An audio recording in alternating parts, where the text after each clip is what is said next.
Hello, it's tomorrow, it's not. I'm recording this right after I recorded yesterday's video. I just changed t-shirt for the illusion that it's another day, even though it's not. But I changed into this for this nice, fetching Orange Cassidy number I purchased from the man himself in Dublin, for a reason. We are now approaching the anniversary of Dynamite. It's been around for over a year now. We're now approaching episode 52, so we're approaching the anniversary episode. And I'm here to talk about the three biggest positives and the three biggest negatives of the first year of All Elite Wrestling. I never lost my love for wrestling, but this rekindled a love of wrestling that I didn't know I had still in me. Opened like another door. Essentially, All Elite Wrestling. It has been an absolute revelation to having a genuine competitor in the West, in the North American market, making stars out of people that have been left by the wayside by WWE, by Impact. There's a lot of people who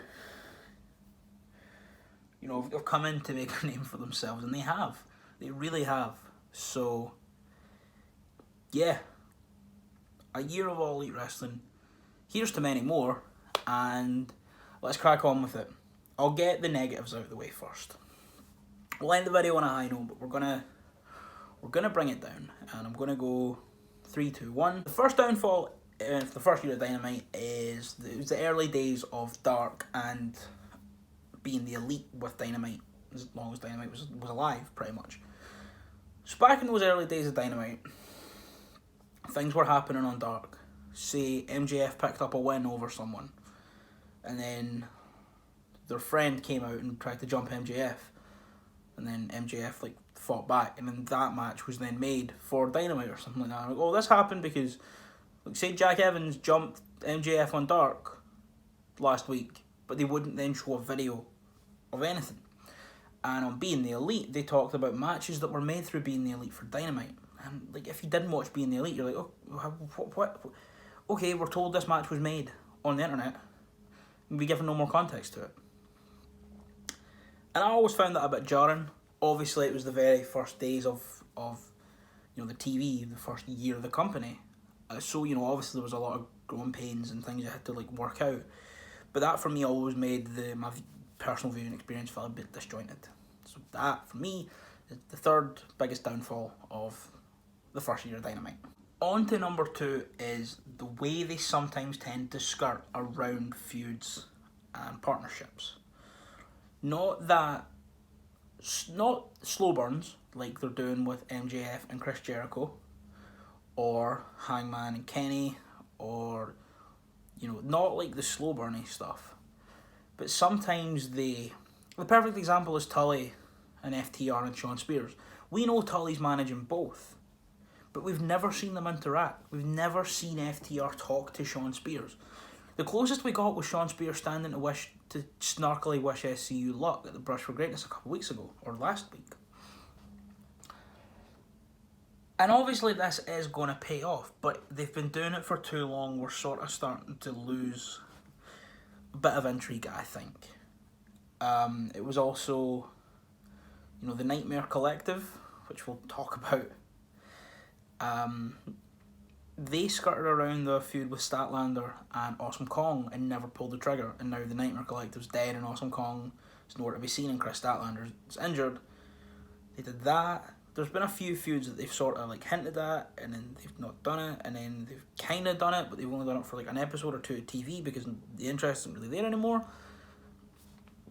And they've done that, a couple times with feuds and with partnerships. And I understand that I'm not talking about the ones that are clear slow burns that clearly have a place to go. We know the Kenny storyline clearly has a place to go. We know that MJF and Chris Jericho is going to have a massive blow off at the end. And we know as well that Spears and FTR are going to be friends, probably. But we've not had any teases of it. So it just kind of feels like they're waiting to do it, but we all know that it's there. I don't know, it's weird. So that, for me, is the second biggest downfall from the first year of AEW Dynamite. And the first, I don't think will come as a surprise to anyone, is the women's division. Now, this isn't the company's fault. If you know me, you know I love women's professional wrestling, and I hate to give it that qualifier because it's not. People talk about women's wrestling like it's a genre of wrestling, like it's a kind of wrestling. Like, there are people who I know who won't go to an all-women's show because they don't like women's wrestling. It's not like asking you to go to a hardcore tournament or a deathmatch tournament or like a British rounds tournament. You know, you might not like hardcore deathmatch stuff, or you might not like, you might find like the British rounds technical stuff tedious, but women's wrestling is wrestling. It's not its own subcategory of style. In what world is Meiko Satomura anything like Awesome Kong? Is anything like Io Shirai? Is anything like Beth Phoenix? Is anything like Manami Toyota? Is anything like Sasha Banks? They're not. I mean, Toyota and Sasha Banks, that was a bad example. But no, they're not, like each other in the same way that someone like, Drake Younger was like, what's his name, Jimmy Lloyd, you know what I mean? But anyway, the issue with the women's division was a couple things. So I know the way that the EVPs have it set up is they have, Cody is pretty much the man running point on the men's singles division. The Young Bucks are running point on the tag division, and Kenny is running point on the women's division. And Kenny did a lot of stuff in DDT, partnered with Joshi Promotions, which are all women promotions in Japan. Like I said, Kenny did a lot of work partnered with these Joshi Promotions in DDT, so he knows them all. I think he has a stake in a few, like Tokyo Joshi Pro, Sendai Girls, all this kind of stuff. And they brought in a lot of Joshi at the start. Riho, Hikaru Shida, Emi Sakura, Yuka Sakazaki. Kong was there for a show. They brought in a lot of Joshi, and they kind of built the women's division around them. Riho was the first champion. Riho was great. Riho was incredible. But they built she was the first champ.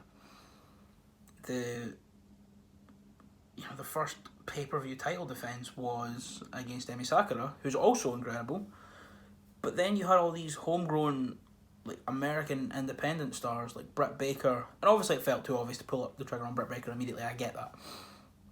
But you got Britt Baker, you got Swole, you got Nyla Rose, who has been a constant highlight, I must say. Chris Statlander, Penelope Ford, but they were sort of like afterthoughts. And obviously,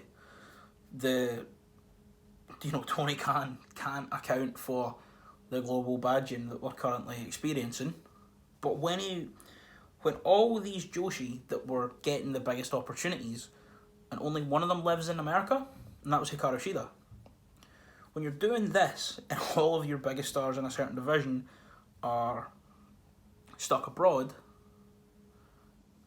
then it feels weird.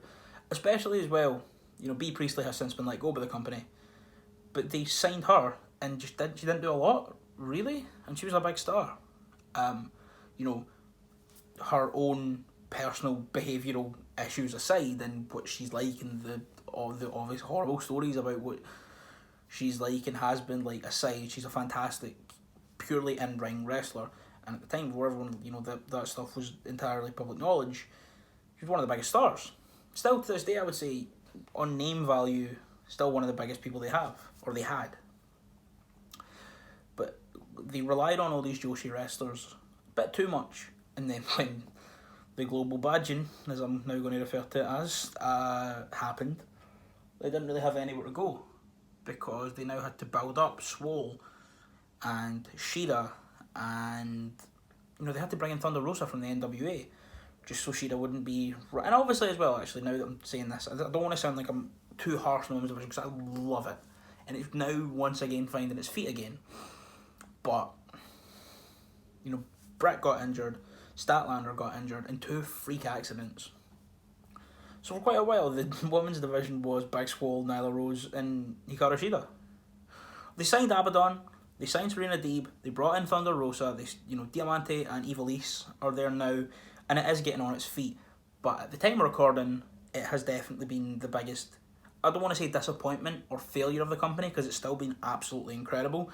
Look at all the amazing matches that Nyla's had, Riho's had, Shida's had, even in the short time she's been there, Thunder Rosa and Serena Deeb and Swole and Britt and Penelope, and like, they're all so good. But there was a period of time where they were the afterthoughts of the division, became the only talent they could get, and that is why for me it's been the most underwhelming thing from the first year of AEW Dynamite. But from there, we move on to the good stuff. We move on to the best things from the first year, in my opinion. And yeah, it's been a good year. A lot of stuff to pick from. So let's just get on with it. So for 3, it's kind of a joint entry. But it's sort of the same thing. So it's their ability to create new stars mixed with their handling of the pandemic. So when everything kicked off and everything shut down, they filmed 8 weeks of TV in 2 days at the Nightmare Factory in Atlanta, Georgia, which is Cody's wrestling school. And they called up loads of indie wrestlers to sit ringside at the show and be there. You know, Suge was there, became Pineapple Pete, had the match with Jericho. You had a lot of people there in the audience, and now they still do it. They put wrestlers at ringside all around it, which is a big thing in the early days of the empty arena stuff that WWE you're missing. I always say this about Impact.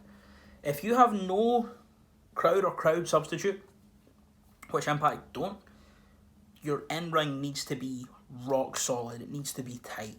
And Impact is, for the most part, incredibly, it's a very tight show, ring work-wise. But WWE's not like that. WWE's sports entertainment. It's about this, it's about that. So there, just became devoid of atmosphere. But AEW never became like that, because they had everyone there. Everyone was tested beforehand. And they get to come and stand around the ring and be in the crowd and having the crack. And it's like wrestlers who are signed to the company who aren't wrestling, or maybe like hurt, or indie guys who are coming in for like a dark taping, they be on Dynamite. And I just think this is great. And back to some of the praise I was giving the women's division, their ability to create new stars when faced with the inability to have some new stars. Obviously, Triangulo de la Muerte, Death Triangle, just formed in like January. And with Pac being stuck in Newcastle, Lucha Bros and we're also got stuck in Mexico, they had to make, Orange Cassidy, they pulled the trigger on Orange Cassidy quicker than they probably would have liked to, I imagine, if everything had went to plan and there was no global badging. You have Shida and Swole have really became massive stars. Looking at the tag division, Trent and Chuck took on shoulder a lot more responsibility in moving that forward. Getting in guys like Archer and Brody Lee and just saying, look, we were here. I mean, Archer not so much, but Brody Lee being like, look, I was here doing something totally, that's not, Luke Harper's dead. This is what you care about right now. Making the Dark Order relevant again. Doing a lot of just stuff to make everyone on the roster feel, relevant. And maybe it's because they realised they hadn't been doing enough of that before the world closed down.